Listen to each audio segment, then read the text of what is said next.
nekk la gën a fës yëg la kaay waaw taxaw seetlu bi mooy lan rek mooy Bougane Gueye Dany waaw démb dégg nañ conférence am bi dégg nañ gars yi questions yi ko doon posé muy répondre boobu léegi Bougane Gueye Dany moom dañuy apprécier liggéeyam quoi loolu ñu am nañ apprécier liggéeyam parce que gis nañ ne Sénégalais la en même temps jafe-jafe yi mu ngi koy dénoncer bi ñu dem partout au Sénégal waaw di wane ay li ka naqare li nga xam ne askan bi ñu ngi koy dund ak suñu ressources yi nga xam ne dañ koy jël ci suñu li ñu jaay doole tubaab bi di ko jël di ko yóbbu bitim réew ak Indien yeeg genre yu mel noonu mi ngi koy dénoncé waaw te dégg nañ ñoom mu proposé na benn kii programme pour bu jotee réew meeg yooyu yëpp li mu war a kii te tamit gis nañ ci ay points yu am solo waaw surtout nee na ñi nga xam ne dañ leen a dénk alal askan wi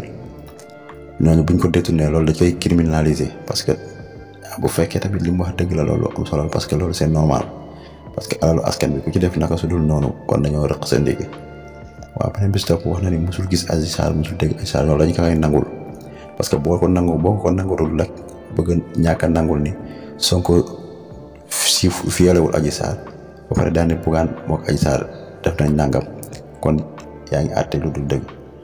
waaw tey bu nekkoon taxaw seetlu bi di am mbégte bu baax di leen jaajëfal jërë ngeen jëf